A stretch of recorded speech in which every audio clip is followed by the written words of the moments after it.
Cuando a mí me piden que yo enseñe magia, y yo enseño magia, y no magia ilusionista, sino la magia originaria, es muy difícil que la gente entienda que la magia es un camino que puede servir en sí mismo, pero cuya verdadera función es la conexión con lo sagrado.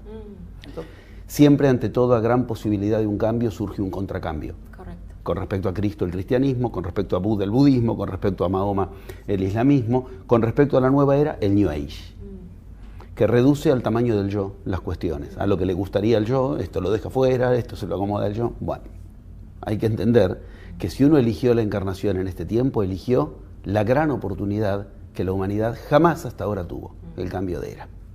Cuando tú ubicas el septenio y lo sagrado de entrada, más o menos conscientemente, pero lo que estás ubicando es un hilo de oro.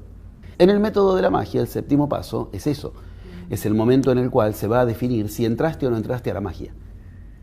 Para esto se necesitan los primeros pasos, pero en el 7 comienzan a producirse, como te pasó a ti, casualidades, sueños, contactos, que te dicen, sí, entraste.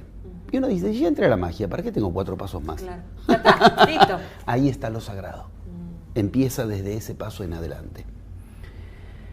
Vamos a otra de las cuestiones que ubicaste de entrada. Es interesante escuchar por qué nombras lo que nombras, es decir, citas conscientes. La gente pone nombres pero no tiene conciencia de lo que significa. Como decía Lacan, el nombre abre caminos y también los cierra. Como cosas que funcionaban mal, con el cambio de nombre de acuerdo a las leyes de la magia, empiezan a fluyen. fluir. Cuando tú decías una cita porque convoca, ahí podemos empezar a unir las diferentes puertas de entrada que has situado. El ser humano tiene la posibilidad de convocar y en general, como hasta un punto de lo que contabas te pasó a ti, lamentablemente se entera tarde qué fue lo que convocó, cuando lo llegado no es lo esperado. Lo convocado no es lo supuesto, no es lo anhelado, en general ya es tarde. Pero sacamos de lo general y entremos en este momento particular. No es tarde, es tardísimo.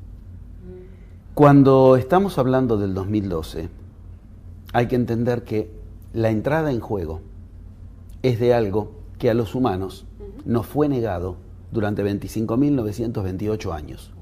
Es decir, estamos ante una oportunidad literalmente única.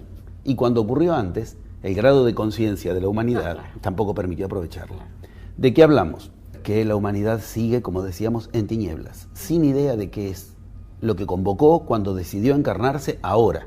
Desde el 22 de diciembre del 2012, la humanidad, digámoslo así, está concitada a entender que el problema del ser humano es el ser humano.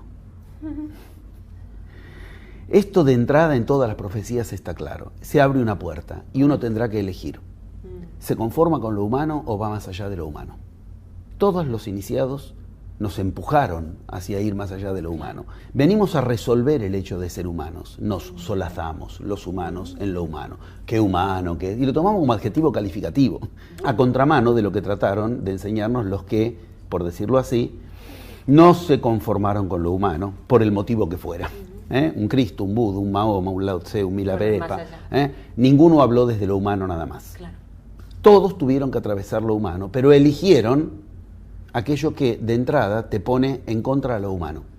Lo humano en ti no quiere que vayas más allá de lo humano en ti, el ego, que es un especialista en inercia, en que lo anterior es lo mejor. Esto se aprende a usar en magia. Sí, no es un error del universo. Cómodo, no es un error del universo, eso es una fuerza extraordinaria, que si la aprendes a usar, le pones al yo una faja, más allá de lo que quiere, para que ahora quiera eso que tú le has puesto, en cuanto tú te mantuviste. Lo anterior pasa a ser justo lo que querías. Esta es la diferencia entre convocar, cuyo destino es incierto, porque no me entero de lo que convoqué hasta que llegó, y lo que el humano no considera que es lo que lo conecta con lo divino. Invocar. La magia no enseña solamente a convocar, lo que no es poco. La gente se pasa la vida sin tener noción de qué está convocando. La invocación pone en juego algo más que lo consciente. Por eso está buenísimo que plantees citas conscientes convocando.